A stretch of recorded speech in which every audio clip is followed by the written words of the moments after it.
In this video, we're checking out the selfie vlogging monitor from Young Master, and it's incredibly small. This is a iPhone Pro Max, so this is a fairly large iPhone, and the selfie monitor is pretty tiny by comparison, and actually smaller than a lot of the ones that are currently available right now. Comes in a nice box, well packaged.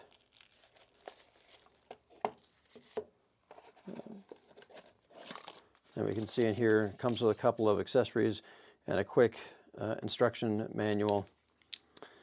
It's got your USB-C cable for charging and some additional magnets if the case that you're using doesn't have MagSafe capability. So that's nice that it, that comes with the package.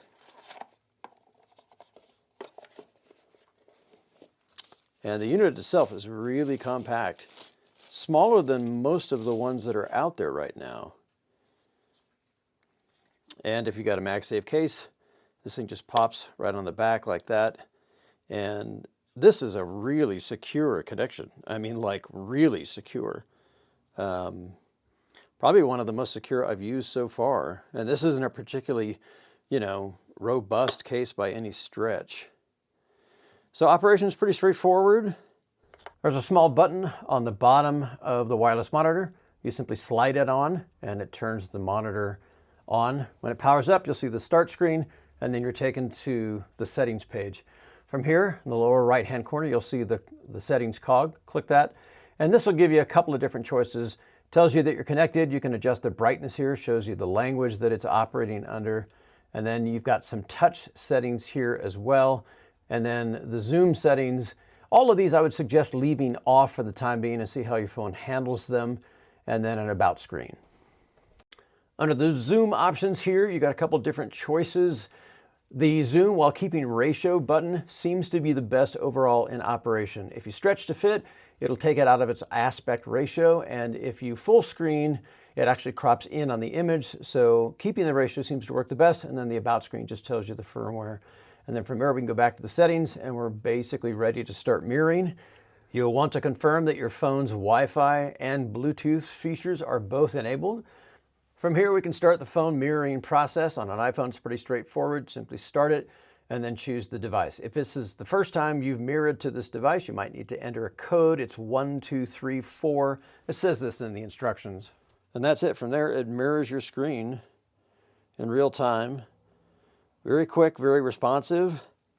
Overall, great build quality, nice styling, very, very compact, makes the overall camera size very manageable, fits nicely, with an average size cell phone like this. A couple things to be aware of, however.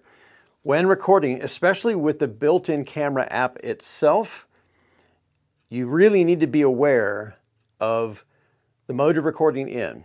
If you're recording in HD, which most vlogging circumstances are, if you're vlogging, you're likely to be vlogging in HD.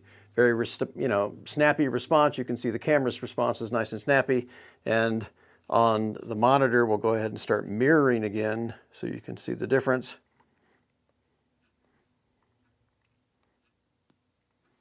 All right, so you can see here, nice and snappy as well in HD. If you start to record in HD, so click the button here and let's take it off the camera so you can see the side by side here.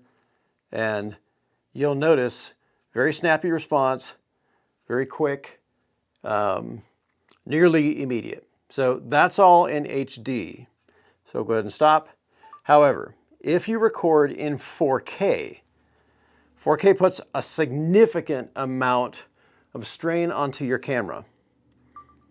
And the connection has to be transferred over in Bluetooth. And so you'll notice now we're dealing with quite a bit of lag, like substantial amounts. In many cases, 2 to 3 seconds and even more in 4K as opposed to HD. So this is significant. This is something to be aware of if you plan on using this as a monitor in 4K. Now, that's a little unrealistic for a selfie monitor. You're not likely to do that, but something to be aware of if, for example, you're going to be recording in landscape and you want to use this, you know, as a way to frame, be aware that in 4K, you'll be dealing with significant amounts of lag. So for vlogging, you want to stick to HD. Also, there seems to be a fairly significant difference between the on-camera app and the Blackmagic camera app.